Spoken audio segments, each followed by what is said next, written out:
Hello అండి, అందరికీ నమస్కారం.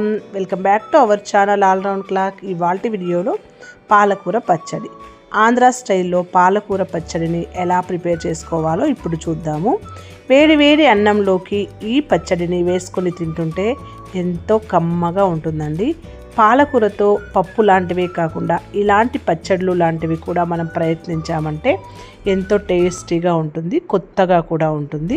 మీరు కూడా తప్పకుండా ట్రై చేయండి. ఇందుకోసం పాలకూర, వెల్లుల్లి, ఉల్లిపాయలు, చాలా తక్కువ ఇంగ్రీడియంట్స్తోనే ఈ రెసిపీని అయితే మనం చేసుకోవచ్చు. నేనైతే ఉల్లిపాయలను తీసుకొని ఫస్ట్ ఇలా కట్ చేసుకొని పేస్ట్ లాగా చేసుకున్నాను. ఉల్లిపాయల పేస్ట్ మామూలుగా మనం ఒకసారి గ్రైండ్ చేసుకున్నామంటే అలాగా సరిపోతుంది. తర్వాత కొద్దిగా కారం పొడి కూడా వేసుకొని ఇందులోకి కలుపుకొని ఒకసారి అలా గ్రైండ్ చేసుకున్నామంటే సరిపోతుంది.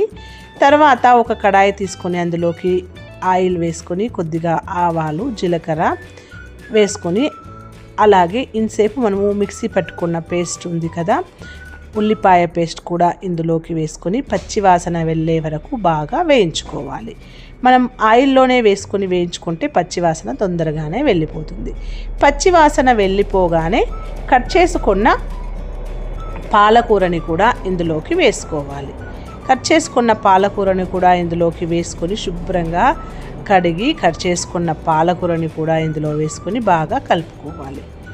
ఇలా కలుపుకున్నామంటే మనకి పాలకూర చూడడానికి ఎంత కనిపిస్తుందో చూడండి క్వాంటిటీ. ఒక్కసారి మనము వేయగానే కడాయిలోకి బాగా తగ్గిపోయింది. ఇప్పుడు ఇది కూడా పచ్చివాసన వెళ్ళే వరకు బాగా ఇలా కలుపుకోవాలి.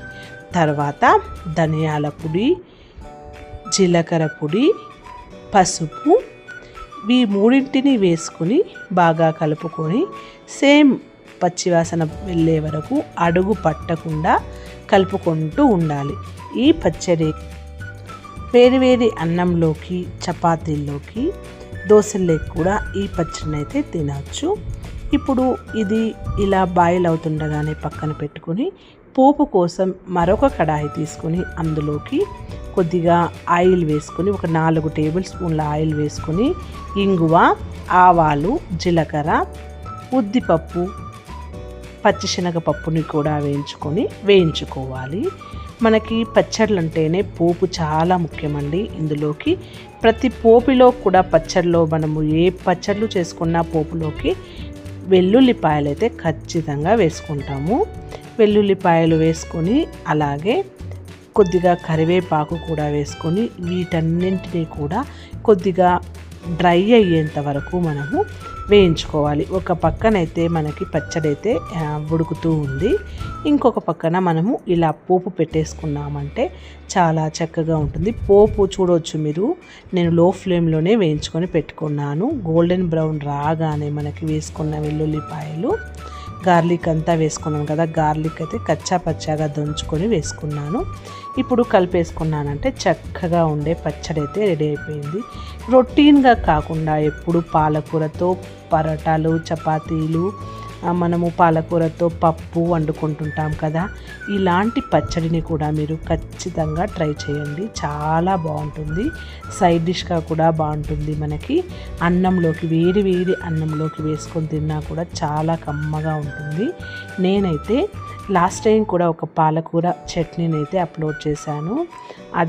దానికి దీనికి డిఫరెన్స్ ఏమంటే ఇది ప్రిజర్వ్ చేసుకోవచ్చు 10 days, కానీ అది ఒక 4 days ఉంటుంది. మీరు తప్పకుండా ఆ రెసిపీ కూడా చూడండి. మీకు కానీ ఈ వీడియో నచ్చినట్లయితే తప్పకుండా షేర్ చేయండి. కొత్తగా చూస్తున్న వాళ్ళైతే మన ఛానల్ని సబ్స్క్రైబ్ చేసుకోండి. ఇలాంటి హెల్తీ రెసిపీస్ కోసం ఆల్ రౌండ్ క్లాక్ ఛానల్ని చూస్తూనే ఉండండి. మరొక మంచి వీడియోతో కలుద్దాము. అంతవరకు టేక్ కేర్, బాయ్.